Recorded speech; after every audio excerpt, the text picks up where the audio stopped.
Okay, ladies and gentlemen, Pastor Eli James here once again, and this is going to be part 2 of our 3-part series of the identification of the Jewish people versus the Israelite people of the Bible. And of course, you have all been taught that the Jews and the Israelites are the same people. However, the Bible tells us a completely different story, and what this part is going to be entitled as is the great impersonation of Israel by the Jews. And we can start our story way back in Genesis chapter 4, where Cain has already been thrown out of the garden for killing Abel. And in verse 18, we are told,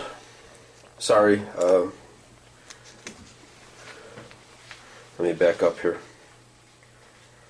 What was it? Firstlings, after. This Bible I don't have marked. I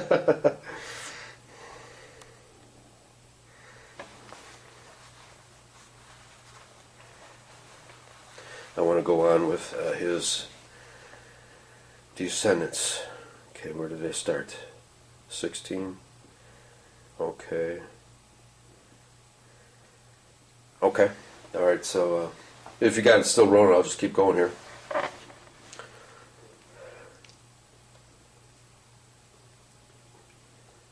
Okay. In Genesis 4:16, we're told, "And Cain went out from the presence of the Lord, and dwelt in the land of Nod on the east of Eden. And Cain knew his wife, and she conceived and bore Enoch. And he built a city, and called the name of the city after the name of his son Enoch. And unto Enoch was born Irad, and Irad begot Mehujael, and Mehujael begot Methusael, and Methusael begot Lamech." So immediately in these verses we are given the descendants of Cain. And in chapter 5 of Genesis, we are given the descendants of Seth, who was the replacement for Abel, whom Cain slew. And the Bible is giving us 2 completely separate and distinct genealogies, one from Seth and one from Cain. And we're going to demonstrate to you that the genealogy descending from Cain will result in the people known today as the Jewish people. As far as the descendants of Seth are concerned, all you have to do is look at Luke chapter 3 and Matthew chapter 1, and you will be given the entire genealogy from Adam all the way down to Jesus Christ. Now, the Jewish people have a completely different genealogy, which is utterly unrelated to the genealogy of the Sethites. And in Genesis 15, verses 18 through 21, we are told that of these nations that were cast out from the Garden of Eden and related to Cain, and it tells us, in that same day, this is Genesis 15, verses 18 through 21, "In that same day Yahweh made a covenant with Abraham, saying, Unto thy seed," the seed of Abraham being a direct descendant of Seth, "Unto thy seed have I given this land, from the river of Egypt until the great river, the river Euphrates, the Kenites, the Kenizzites, the Cadmonites, the Hittites, and the Perizzites, and the Rephaims being the descendants of the fallen angels of chapter 6, and the Amorites, and the Canaanites, and the Girgashites, and the Jebusites." So Yahweh is telling Abraham that these are the nations that he wants the descendants of Abraham to overthrow, because they're living in the land of Canaan now, which Yahweh wants his people, the Israelites, to possess. Of course, the Israelites would first be taken into captivity in Egypt, and only after the exodus from Egypt would they take possession of this land. Now, I want you to understand very clearly that this land was possessed by these people, which I just named from Genesis chapter 15, verses 18 through 21. Now, the first named people in this list are the Kenites. Who are the Kenites? The Kenites are the descendants of Cain. That's clearly what the Bible tells us. If you look up Strong's Concordance, look up the term Kenite, and you will find it is defined as descendant of Cain. Now, people have been taught that there weren't any survivors of Noah's flood. It's very common to be taught that the flood was global. However, that is an incorrect teaching. The Bible teaches no such thing. It does not teach that the waters of the flood reached the top of Mount Everest. In fact, it only tells us that we're talking about the local area, because the face of the earth described in this chapter 6, is the same expression used of Cain when he was driven off the face of the earth from the garden. So it's not talking about the planet, it's simply talking about the region. And even in Genesis chapter 6, it tells us very clearly that there were giants in those days before the flood and after the flood. Let me see if I can find the exact verse here. It's better to quote it. Yes. And so let me quote here. I'm going to quote Genesis chapter 6, verses 1 through 4. And it came to pass when men began to multiply on the face of the earth, which is not talking about the entire planet. It's only talking about that area where they were.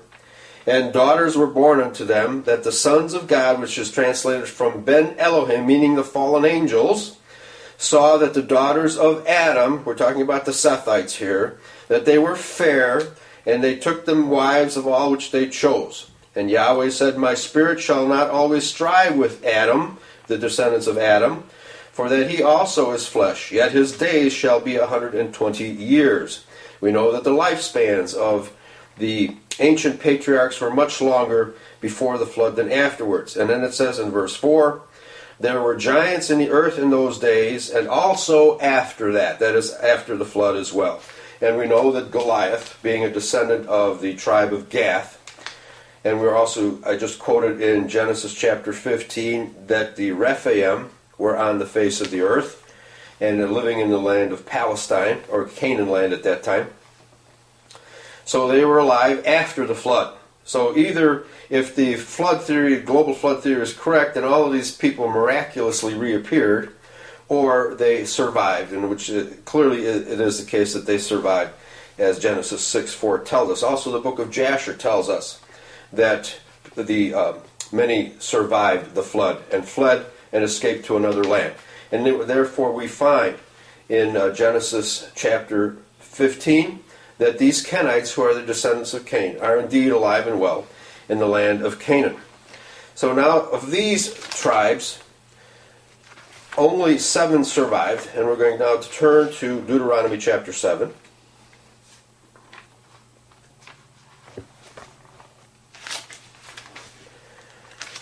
Because Deuteronomy chapter 7 gives us a number of details of these Kenite tribes and what happened to them, and how the Israelites are supposed to relate to them.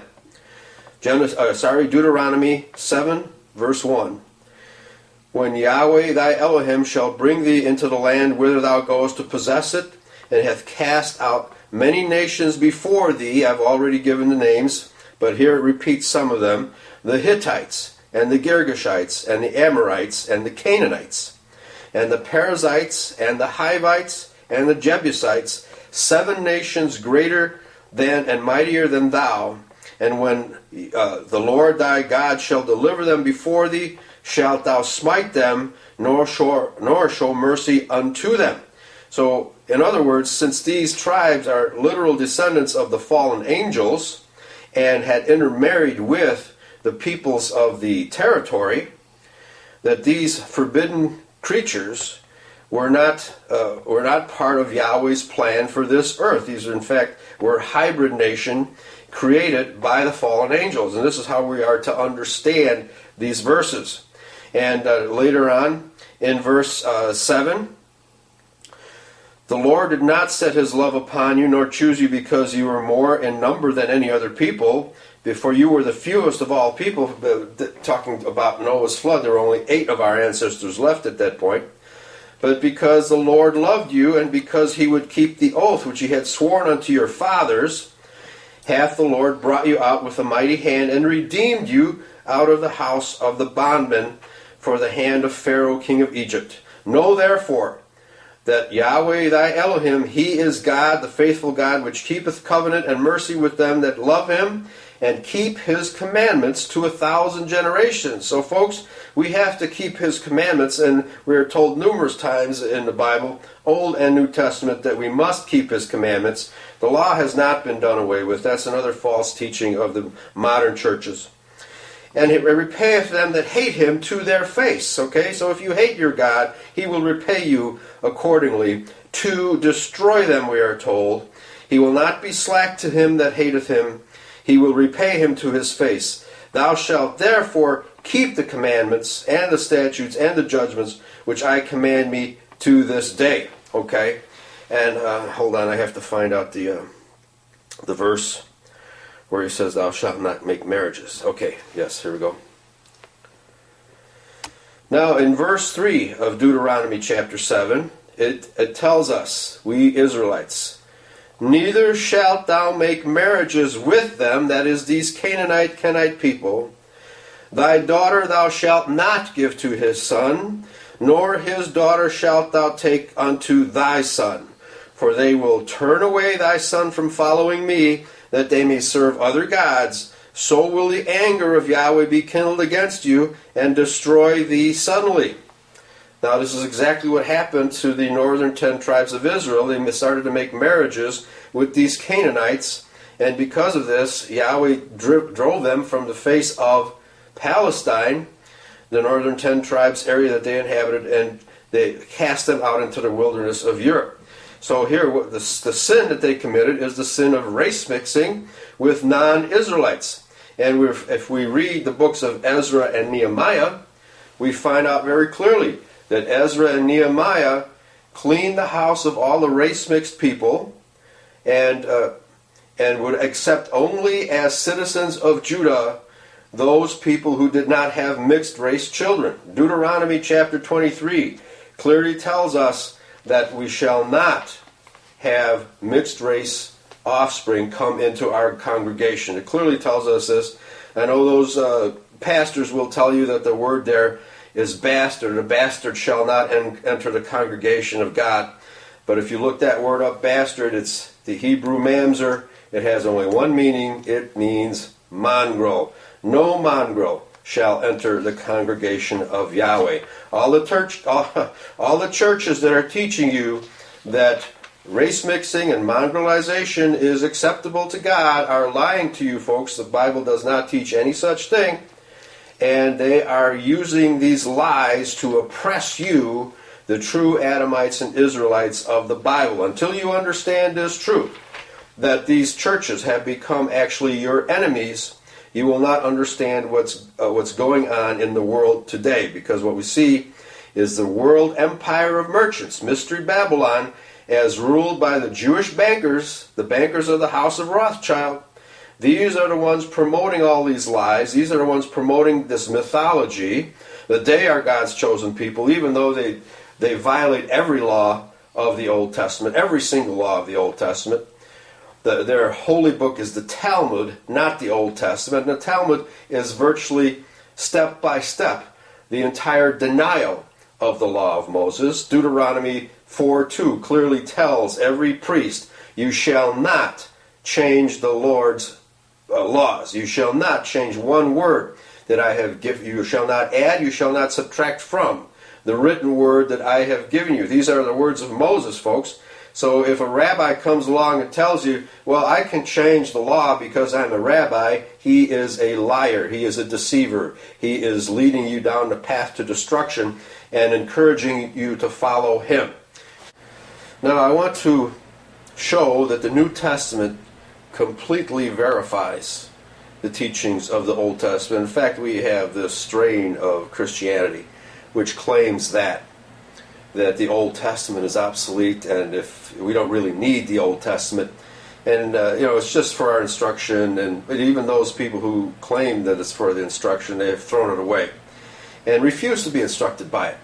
So I want to show that these Christians are absolutely wrong, because the New Testament cannot be understood without an understanding of the Old Testament. 2 Thessalonians chapter 2. I'm going to quote the entire chapter because this is probably the most important prophecy in the New Testament concerning the second coming. Now we beseech you, brethren, by the coming of our Lord Jesus Christ, and by our gathering together unto him, remember this is after the crucifixion, that ye be not soon shaken in mind, or be troubled, neither by spirit, nor by word, nor by letter, as from us, as that day of Christ is at hand. We're talking about the second coming. Let no man deceive you by any means, for that day shall not come, except there come a falling away first. What does this mean? It means that there will be a time when Christians will actually begin rejecting the gospel. Christians will be adopting new doctrines that are not contained in the Scriptures, and they will actually deny the Messiah. For example, John Hagee has said that Jesus never claimed to be the Messiah. That's a blatant lie.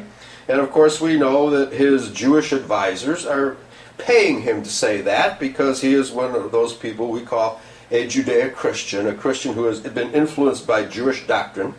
And since the Jews do not accept Jesus Christ as the Messiah, and he is one of their spokesmen, we expect him to say such things. Of course, that is a blatant lie, and I'm going to prove it to you.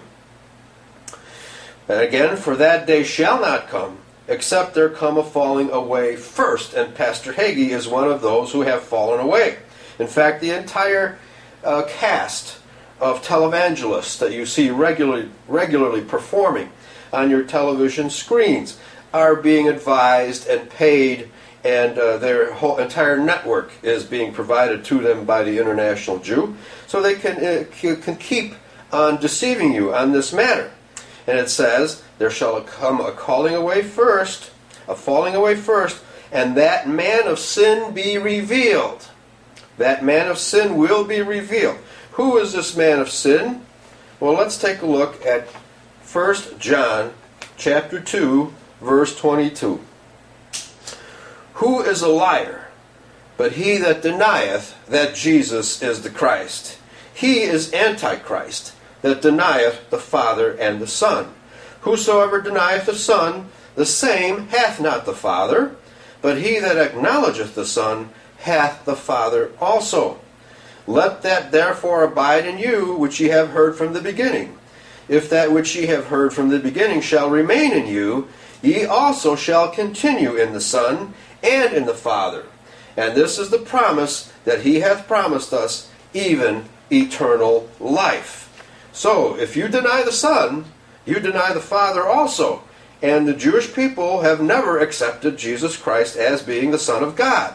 So, whom are you going to believe? Are you going to believe the Jews and their hirelings? Or are you going to be rooted in Scripture? The Scripture clearly tells us that you must believe that Jesus is the Son of God and the Messiah. Otherwise, you are no longer a Christian, and you cannot be saved in any way, shape, or form. In fact, Jesus Christ clearly tells us that in the parable of the wheat and the tares, that those tares will rise in the latter days and pretend to be the chosen people, but they will be gathered and burnt in the fire, and only his remnant, the true believers, will be saved. Those are the wheat, and the tares but shall be gathered first and burned. They will not be saved. Anybody who tells you that the Jewish people will en masse convert to Christianity just before the judgment day is a liar. He's contradicting the words of Jesus Christ. Just read Matthew chapter 13 to prove it to yourself. Continuing now with Paul. That man of sin will be revealed, the son of perdition, who opposeth and exalteth himself above all that is called God, or that is worshipped, so that he as God sitteth in the temple of God, showing himself that he is God. We know from the teachings of the Talmud that the Jewish rabbis claim that God first consults a rabbi before he makes any decision. They say that God looks over the shoulder of a rabbi when he is reading the Talmud because he is in such awe of this doctrine. Remember, the Talmud is not the Bible. And the Talmud, by and large, in main portion, denies the teachings of Moses, so it cannot be considered to be the Old Testament. And we will cite references from Jewish authors themselves, admitting this as a fact. Remember ye not that when I was yet with you, I told you these things. And now ye know that withholdeth that he might be revealed in his time. So for a period of time, the truth has been withheld from us, that we should not know who the Antichrist is, but in the latter days it will be revealed. Verse 7, for the mystery of iniquity doth already work. The Antichrist is already here, and in 1 John as well, we're told there are many Antichrists. There's not just one Antichrist. The mystery of iniquity doth already work. It's already here. Only he who now letteth will let until he be taken out of the way. And then shall that wicked be revealed, whom the Lord shall consume with the spirit of his mouth, and shall destroy with the brightness of his coming. Those liars and deceivers in these end times who are leading you down the wrong path, pretending to be God's chosen people, and are not, but do lie. Revelation 2:9 and 3:9. That's what those verses are telling you, folks. Even him whose coming is after the working of Satan, with all power and signs and lying wonders, and with all deceivableness and unrighteousness in them that perish. Now I would have to punctuate this verse by saying that ever since we American Christians have been supporting the Israeli state since 1948, we can see that our country has gone down the slippery slope of moral degeneracy, war after war after war, economic chaos, and pornography, racketeering, abortion. All of these things began when we, Christians, began supporting the Antichrist Jews in the state of Israel.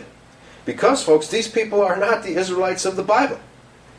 And I'm now going to quote various authors who admit that the Jewish people are not the Israelites of the Bible. Now, before we quote the Jewish authors admitting that the Jewish people are not descended from the Israelites of the Bible, I want to continue establishing the genealogy of the Jewish people from Cain. And we quoted the biblical passages of the fallen angel people that became known as the Kenites. How did they become known as the Kenites? Well, that was because Canaan, who was the son of Ham, actually married into these Canaanite people, or these Kenite people. And because these Kenite people were better known to the Israelites through the name of Canaan, they dropped the name Kenite and simply called these people Canaanites because Canaan was one of their relatives. And what we have is a continuation of this Kenite genealogy in the Bible that tells us that these people were simply renamed as Canaanites. But before this episode occurred, let me quote now from Josephus. And this is Josephus in the very first chapter of his history of Judah. It's not the history of the Jews, it's the history of the Judahite people, who are the true descendants of Adam. We're not talking about Jews here, we're talking about Judahites.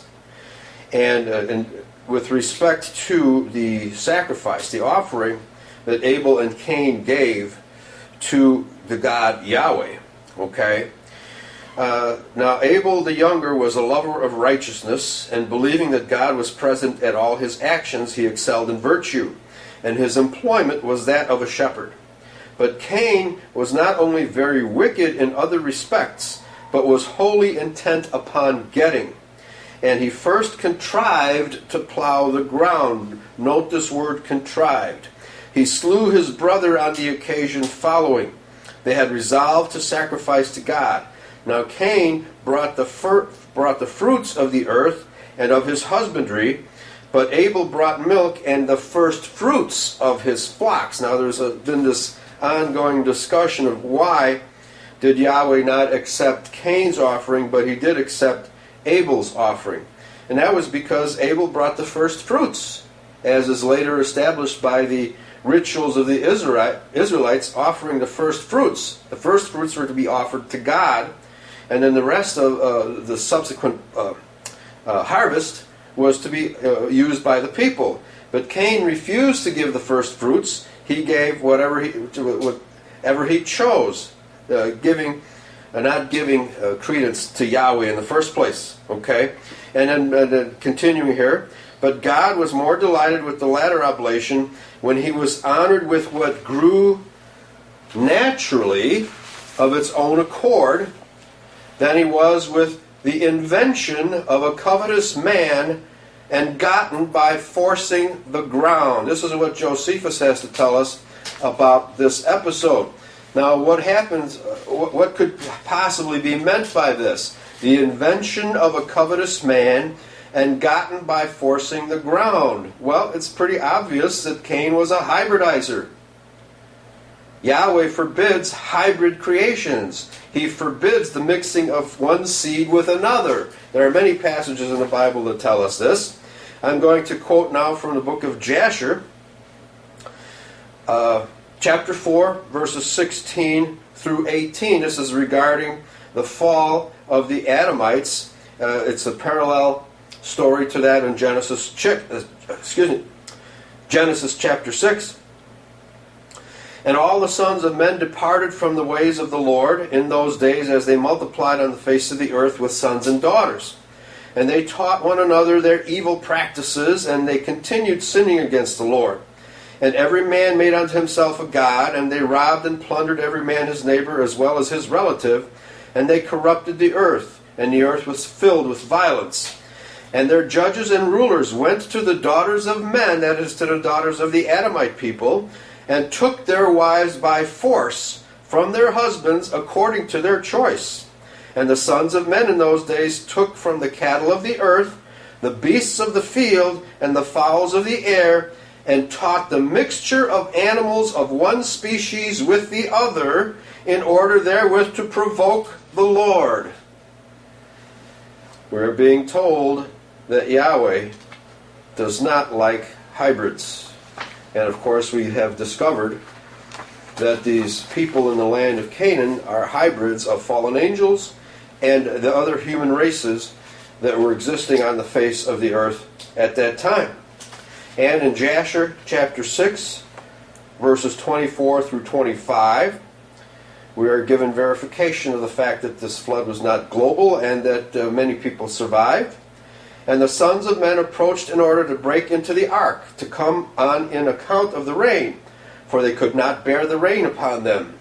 And the Lord sent all the beasts and animals that stood around the ark, and the beasts overpowered them and drove them from that place, and every man went his way, and they again scattered themselves upon the face of the earth. So we're told that they scattered themselves upon the face of the earth before the flood. Now, 2 Samuel 21, verses 15 through 22. Talking now about these Canaanites and Philistines and related people. Moreover, the Philistines had yet war again with Israel. And David went down and his servants with him and fought against the Philistines. And David waxed faint. And Ishbibbenab, which was of the sons of the giant, the weight of whose spear weighed 300 shekels of brass in weight, he being girded with a new sword, thought to have slain David. And it came to pass after this, there was again a battle between the Philistines at Gob. And then there was one called Saph, which was of the sons of the giant. And there was yet a battle in Gath, where was a man of great stature, that had on every hand 6 fingers, on every foot 6 toes, 24 in number, and he also was born to the giant. And when he defied Israel, Jonathan the son of Shimeah, the brother of David, slew him. These 4 were born to the giant in Gath, and fell by the hand of David, and by the hand of his servants. So we know that these giants were still in existence in the days of David, and of course Goliath was simply a descendant of the tribe of Gath. Now, what were these giants still doing upon the face of the earth if they did not survive the flood? The folks, they indeed did survive the flood, and the global flood theory is simply false. It's based on the false view of the Hebrew word eretz, which simply means land, earth, or territory, interpreting that word to mean planet, and it means no such thing. Certainly not in these verses.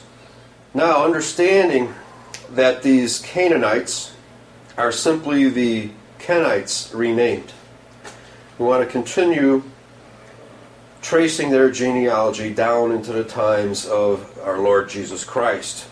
I'm now going to quote Genesis 24, verses 1 through 4. And Abraham was old and well stricken in age, and Yahweh had blessed Abraham in all things. And Abraham said unto his eldest servant of his house, that ruled over all that he had, Put, I pray thee, thy hand under my thigh, and I will make thee swear by Yahweh the God of heaven, and the God of the earth, that thou shalt not take a wife unto my son of the daughters of the Canaanites, among whom I dwell, but thou shalt go unto my country and to my kindred, and take a wife unto my son Isaac. So in this verse, we are clearly told that Isaac is not to marry a Canaanite woman. That's very clear, folks. He is not to marry a Canaanite woman. Why? For the same reason that Yahweh sent the flood in the first place, to stop our people from race mixing with these fallen angels and other races that were in the territory at the time. Now we're going to continue with this theme in Genesis 25, verses 19 through 26. And these are the generations of Isaac, Abraham's son. Abraham begat Isaac, and Isaac was 40 years old when he took Rebekah to wife, the daughter of Bethuel, the Syrian of Padanaram, the sister to Laban the Syrian. These are the kinsfolk of Abraham and Isaac. And Isaac entreated to Yahweh for his wife because she was barren. And Yahweh was entreated of him, and Rebekah his wife conceived. And the children struggled together within her. And she said, If it be so, why am I thus?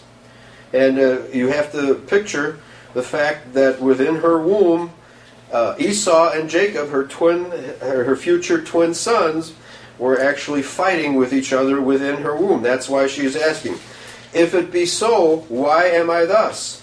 And she went to inquire of the Lord.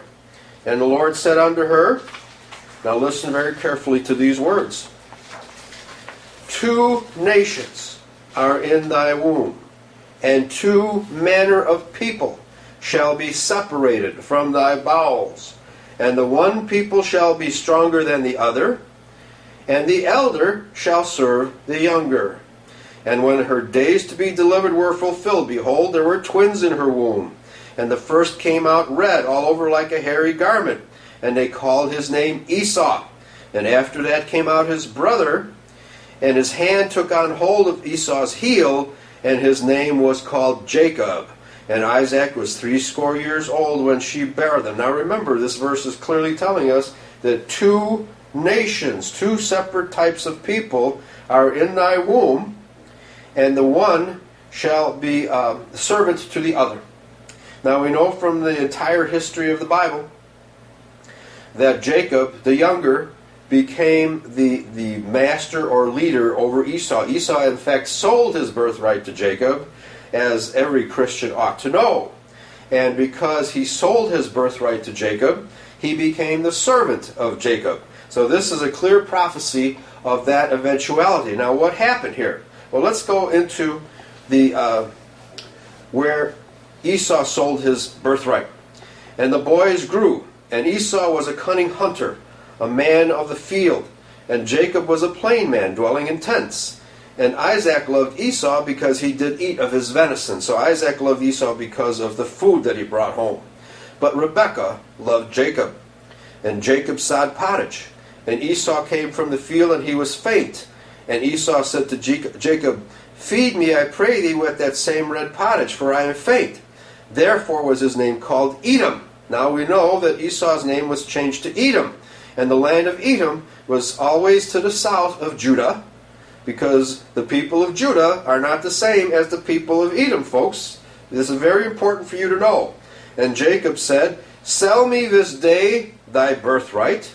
And Esau said, Behold, I am at the point to die. And what profit shall this birthright do me? So this is This is Esau saying, well, because I'm just about to die, I might as well sell my birthright. What good is it to me? Jacob did not steal or trick Esau out of the birthright. And we're plainly told, let me continue here. And Jacob said, swear to me this day, and he sware unto him, and he sold his birthright unto Jacob. Then Jacob gave Esau bread and pottage of lentils, and he did eat and drink, and rose up and went his way. Thus Esau despised his birthright. We're clearly told that Esau despised his birthright, and the mere request by Jacob to sell him his birthright is not an evil thing, folks. That was not an evil deed, as many people, many pastors of Judeo-Christianity would have you believe. Okay, now in Genesis chapter 26, verse 35, again, continuing on the theme of race mixing, and that the Bible teaches that race mixing is wrong. And Esau was 40 years old when he took to wife Judith, the daughter of Beeri, the Hittite, which is one of the Canaanite peoples, and Bashemath, the daughter of Elon, the Hittite, which were a grief of mind unto Isaac and Rebekah. Now remember, Abraham went to great pains to find Rebekah, a kinswoman of Isaac, so that he should marry a kinswoman instead of a Canaanite woman. Now here Esau is violating that very oath that Abraham had vowed that shouldn't happen, okay? And so after this incident, after Esau married these two Hittite women, now we're told in Genesis 27:46, and Rebekah said to Isaac, I am weary of my life because of the daughters of Heth, that is, these Hittite women. If Jacob take a wife of the daughters of Heth, such as these which are the daughters of the land which Esau married, what good shall my life do me? Now in Genesis 28 verse 1 we are told this. And Isaac called Jacob and blessed him and charged him and said to him, you shall not take a wife of the daughters of Canaan. So very clearly, the genealogy of Adam down through Jesus Christ cannot be polluted with the seed of these Edomites, Hittites, Canaanites, and Kenites. This is clearly what the Bible is telling us. And of course, recalling Deuteronomy chapter 7, we are told very explicitly, the Israelites shall not make marriages with the Canaanites. Esau violated that law. He violated God's law of intermarrying with the Canaanites, and therefore he was cast out from among the presence of the Israelites from that day forward. Now, continuing with the genealogy of the Canaanites in the land of Canaan. And we know that these Canaanites eventually migrated south of Palestine, because Palestine was the area that was occupied by the Israelites, and the Israelites had driven these Canaanites to the south. Now we recall that in Genesis chapters 27 and 28 we are told that Esau married into these Canaanite people. Now chapter 36 of the book of Genesis gives us the entire clan of these Edomite people. I'm just going to quote the first and last verses of Genesis 36. I encourage you to read this chapter for yourself and to familiarize yourself with these people. Verse 1, now these are the generations, that is the descendants of Esau, who is Edom. Esau took his wives of the daughters of Canaan. And this is a fairly long chapter giving the entire genealogy of the Edomite people. So folks, don't let anybody tell you that the genealogy of the Edomites is not contained in the scripture. And the last verse of this chapter says, he is Esau, the father of the Edomites. So now we have traced in the scriptures the fact that the Edomites are descended from Cain. Their genealogy is as such. From Cain we have derived the Kenites, and from Kenites we have derived the Canaanites, and from the Canaanites we have derived the Edomites. Now the rabbis of Judaism will tell you that these people no longer exist, or they have been wiped off the face of the earth. This is not true, because it's very clear from Scripture in the Old Testament, the Apocrypha, the New Testament and from secular history that these Edomites continued into Christ's day, and in fact they continue in today's times as well, because we know them as the Sephardic Jews. We know them absolutely as the Sephardic Jews because these Edomites were the ones who became citizens of Judea, not members of the tribe of Judah, mind you, but citizens of Judea, when John Hyrcanus merged the two nations of Judah and Edom into one single nation, henceforth known as Judea. Okay, so Judah, the land of Judah was always known as simply Judah, and the land of Edom was known as Edom.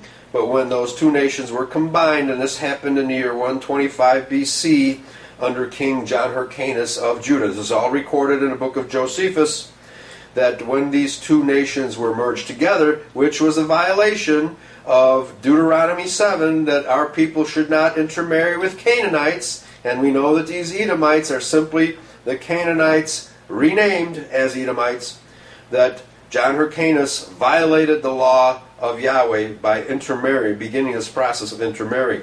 Now this process took quite a while, and it wasn't very widespread, but it was always widespread among the leading tribes, because what you have, the leading people, because what you have even today, for example, the House of Rothschild, which is a Jewish banking house, ever since 1815, they have intermarried with British royalty. And British royalty, as we saw from part 1, are descended from the House of David. So that what the Jewish bankers are doing today is doing exactly what Esau did.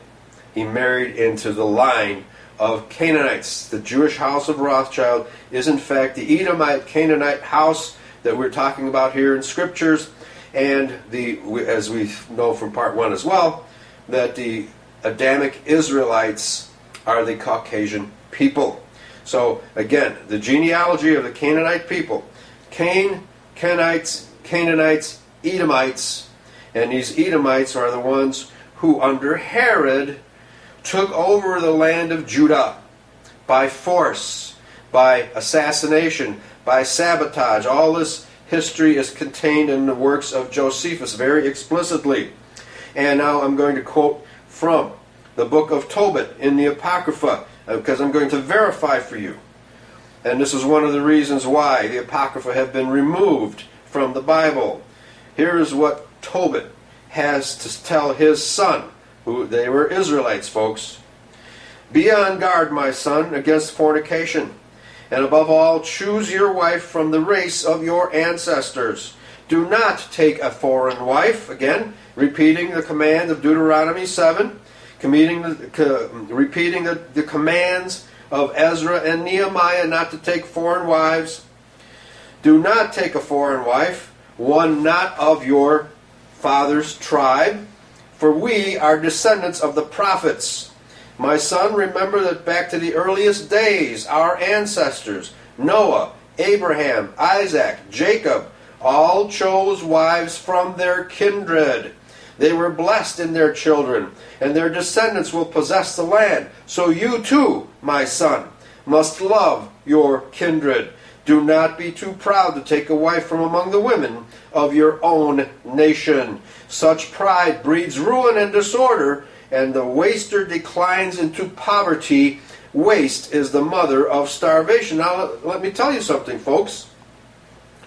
Today we have a repetition of what's happened in the days of Judah and their merging with Edom. We have race mixing going on today, and we can see all of our Western societies declining into poverty and starvation precisely because our abilities as the Anglo-Saxon Caucasian Israelite race, the builder race, the people who have constructed civilization on every part of this globe, when we pollute our seed line or dilute our seed line, that dilutes our abilities and capabilities. And we see that whenever our people have done so, as in Spain, when the Moors invaded and polluted our seed line, as is happening in Europe with the Arab invasion of Britain, we can see chaos and catastrophe coming about in those nations. In Germany, with the Turks taking over and race mixing with the Caucasian Israelites of Germany. We see it here in America with blacks and Mexicans. Now we see that our nations, our white Anglo-Saxon nations, are being destroyed because those people hate us. They do not love us. They want what we have, but they do not have the ability to maintain the civilization we have created. And whenever our people give up their dominion, as is happening, as has happened in southern Africa, where the Judeo-Christian ministry has encouraged the gospel of race mixing, we see that those South African white people are being slaughtered, hacked to pieces by the very people whom they sustained and empowered and made prosperous during the years of apartheid. During the years of apartheid, the white race made the black race prosperous. Those blacks had never achieved a level of prosperity, where they had never had single-family homes. They had never had cars. They had never had neighborhoods of their own. They had never had jobs in which they can make $1,000 a year. At the same time, the communists in Russia, in the Soviet Union, had instituted a totalitarian dictatorship in which the average white Russian couldn't even own a car unless he worked for it for 13 years. And he couldn't pray in his churches because the communists drove Christianity from the land. Look at what's happening to America today, folks. The totalitarians in our government, who are your international Jewish dictators, the House of Rothschild, Madoff, the various international bankers, the Warburgs, and other Jewish international banking families, have turned America into a slum. They are banning Christianity as we speak because these people are not Israelites. They are your enemies. They are the enemies of Christianity, as I quoted from 1 John chapter 2. They do not believe in the Son of God, therefore they have not the Father. They are liars and pretenders, and they are your enemies. I'm going to quote now from Genesis chapter 36. From Ezekiel chapter 36, verse 5, to verify what I just told you. Therefore, thus saith Yahweh Elohim, that is the Lord God in your King James Version, surely in the fire of my jealousy have I spoken against the residue of the heathen, that is the non-Israelite peoples, and against all Idumea. Idumea is simply Edom in Greek, which have appointed my land into their possession with the joy of all their heart, with despiteful minds, and cast it out for a prey. The Bible is clearly telling us here that the Edomites will take over our nation. And that's exactly what happened under Herod. Now, every single historian and Bible scholar that I have ever read will admit that Herod was an Edomite. There is no way that Herod was a Judahite. He was the adversary of Judah, and under his father Antipater, who was also an Edomite, Antipater bribed Julius Caesar with money to install Herod as governor of Galilee.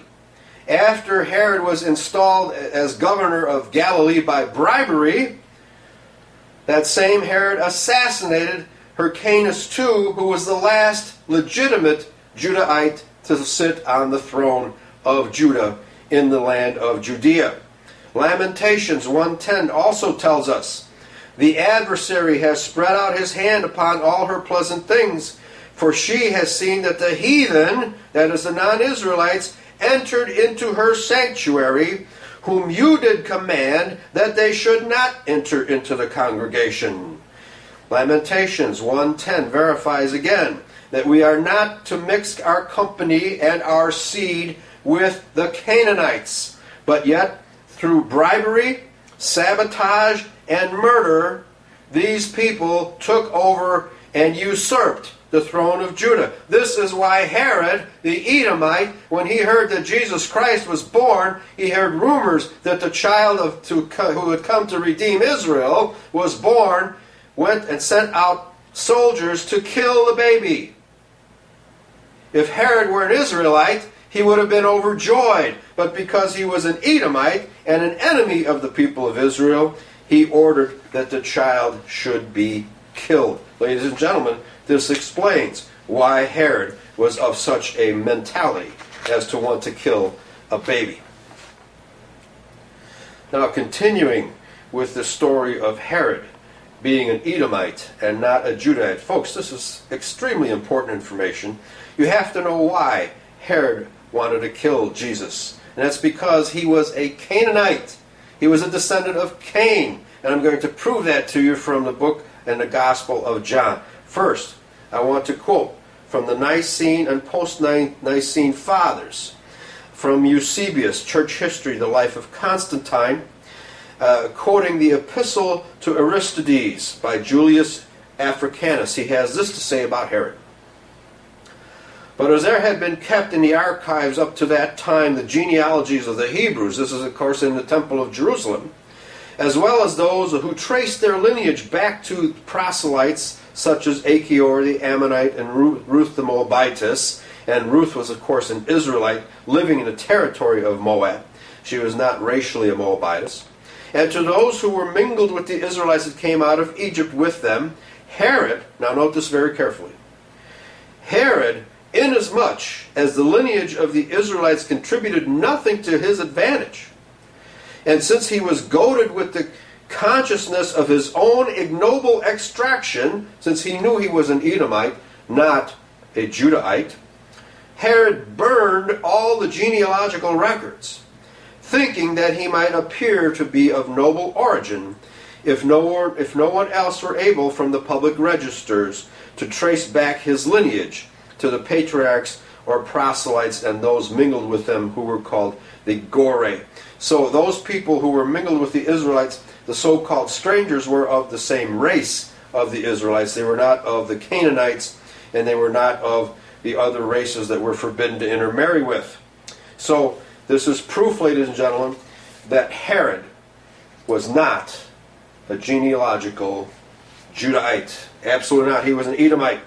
Now, in John chapter 8, verses 33 through 44, having a dispute with the Pharisees. Who are these Pharisees? If you read the New Testament, there's not one good word spoken of these Pharisees. They are evil. They are a generation of vipers, according to Jesus Christ, and they are the inventors of a new doctrine which denied Moses. Jesus said to these scribes and Pharisees, if ye had believed Moses, you would believe me, verifying that they are violators of Deuteronomy 4:2, inventing their own religion, which they call Judaism, but which is not the law of Moses, which is a law of their own invention.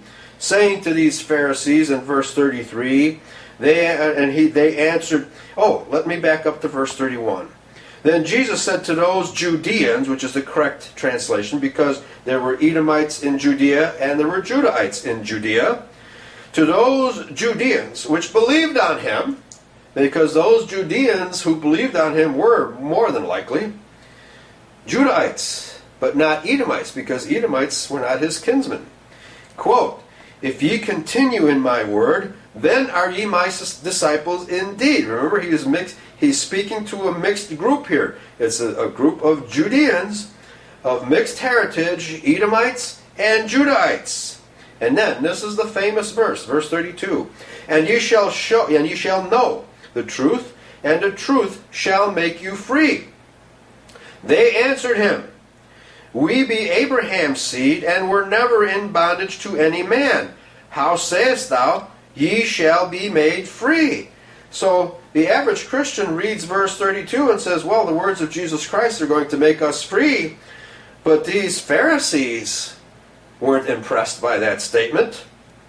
They said, instead, we be Abraham's seed, and were never in bondage to any man.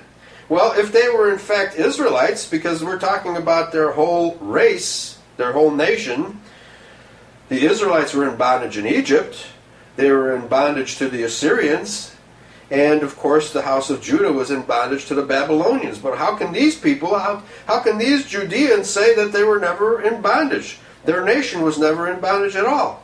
That's because they're Edomites. They're not Israelites. Jesus answered them and said, Verily, verily, I say unto you, whosoever committeth sin is the servant of sin. And this is exactly the same prose with which Yahweh spoke to Cain after he failed to present the proper sacrifice. In Genesis 4:6, whosoever committeth sin is the servant of sin, and the servant abideth not in the house forever, but the Son abideth forever. So if you are a servant of sin, you will not abide forever, folks. If you think the law has been abolished, you've got another guess coming. If the Son therefore shall make you free, you shall be free indeed. I know that ye are Abraham's seed. Remember, Esau was also Abraham's grandchild. But ye seek to kill me, because my word hath no place in you. I speak that which I have seen with my father, and you do that which ye have seen with your father. They answered him and said, Abraham is our father. Jesus said unto them, If ye were Abraham's children, ye would do the works of Abraham. But now you seek to kill me, a man that hath told you the truth, which I have heard of God. This did not Abraham. Ye do the deeds of your father. Now he's making a very stark contrast between his father, Yahweh, the God of heaven, and their father. Who is their father? Let's continue reading. Then said they to him, now this is in your King James Version, folks. When was the last time your pastor quoted these passages? They said to him, We be not born of fornication, we have one Father, even God. Jesus said unto them, If God were your Father, you would love me. For I proceeded forth and came from God. Neither came I of myself, but he sent me. Why do you not understand my speech? Even because you cannot hear my word. Ye are of your father the devil, and the lusts of your father will ye do. He was a murderer from the beginning. That's Cain, folks. And abode not in the truth, because there is no truth in him. When he speaketh a lie, he speaketh of his own, for he is a liar and the father of it. This is the Gospel of John, folks. Why has your pastor not taught you these passages? Why is he covering for the evil seed, the Jews who deny your Lord and Savior? Now, as I promised you, ladies and gentlemen, Christian Israelites, I'm going to quote from various Jewish sources the fact that the Jewish people are not remotely related to the Israelites or Judahites of the Bible. These are their own words. First, from the Standard Jewish Encyclopedia about Herod. The Edomites were conquered by John Hyrcanus, who forcibly converted them to Judaism, and from then on they constituted a part of the Jewish people, Herod being one of their descendants. So the Jewish Encyclopedia admits that Herod was one of their descendants. However, they twist the facts. They did not become part of the Judahite people. They remained separate and distinct from the Judahite people, and as I explained to you, usurped the throne, and as usurpers began to dominate over the Judahite people, because Herod had become the dominant ruler of the time and elevated his kinsmen, the Edomites, to positions of authority, such as the Pharisaic priesthood. I'm going to now quote from an article by Rabbi Moshe ben Shaul on the seeds of Orthodox Judaism. Remember, I told you that the Talmud, which is the source of Jewish law, violates Deuteronomy 4:1 and 2, which clearly states that no priest has any right to add to or subtract from the words of Moses. Speaking of a feud among rabbis right after the days of Christ, he says, the biggest feud was perhaps between Gamaliel Gamaliel too and Rabbi Akiva in the early 2nd century. Gamaliel too felt that Pharisaism needed some minor reforms, while Akiva felt it was necessary to make a system that gave all power and authority to the rabbis. I'm going to repeat that.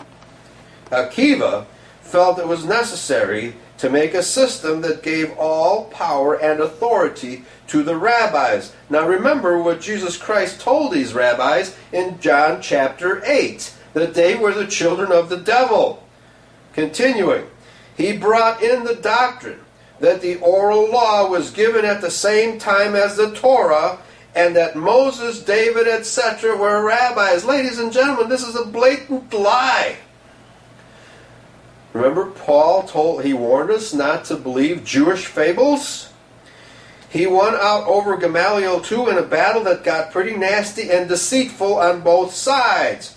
With Akiva in charge, eventually they ruled that the rabbis could change the Torah if necessary, and that a majority of rabbis, all of Akiva's buddies, even could supersede the voice of God. They made a new Greek translation of the Tanakh to replace the Septuagint, which was the document that the Israelites of the land of Judah were using when Jesus, Paul, and the other apostles quoted from the Old Testament. They were quoting from the Septuagint. And a new Aramaic version, both of which fit Akiva's theology better. They couldn't change the Hebrew version, but their commentaries in the oral law on the Tanakh became the final authority. From this, we have Orthodox Judaism today. This is Rabbi Moshe ben Shaul.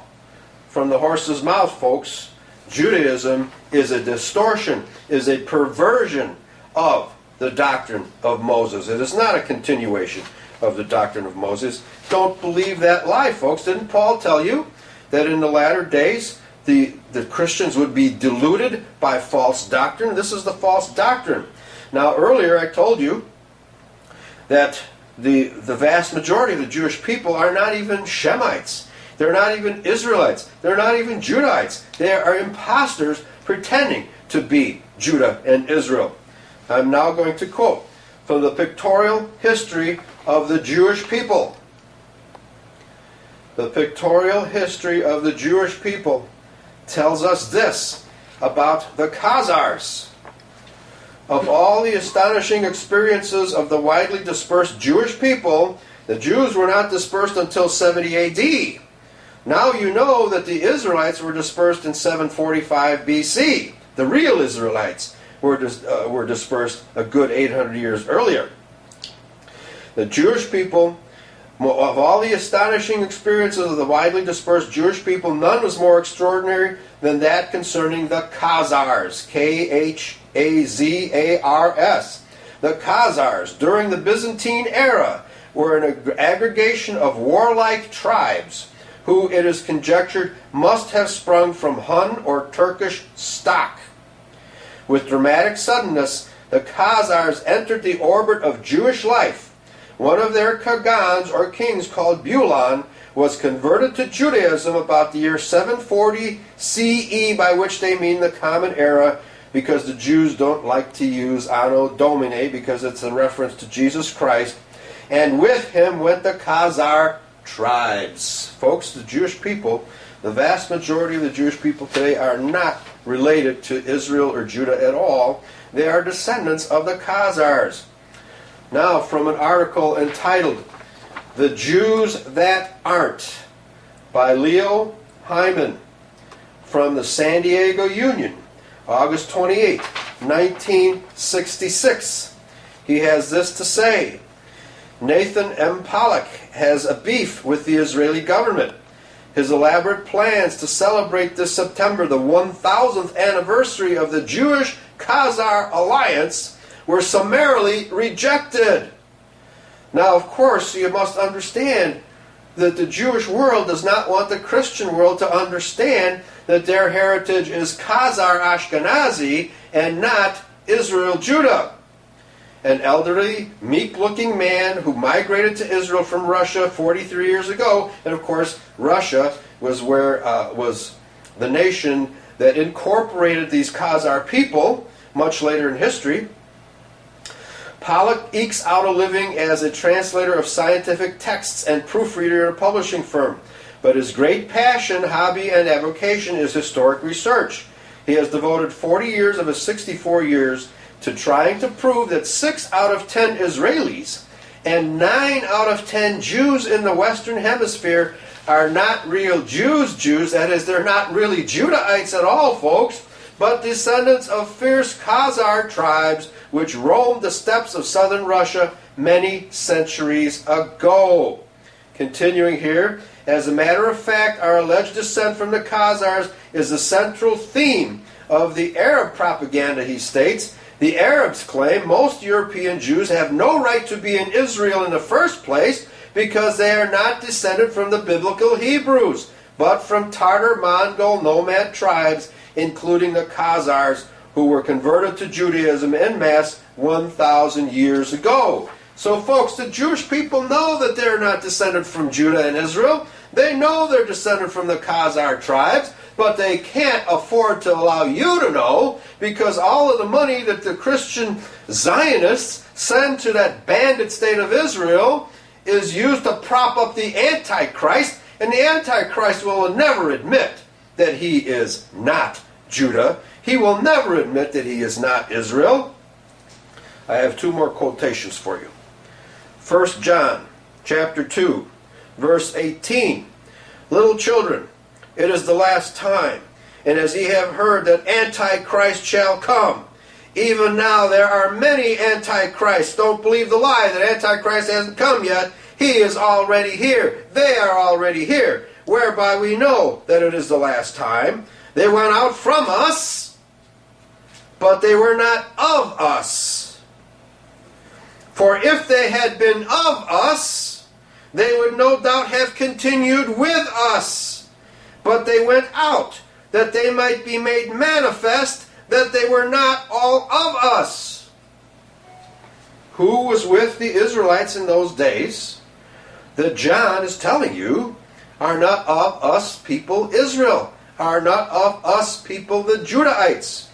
These were the Edomites, folks, as the Bible clearly tells you if you understand it.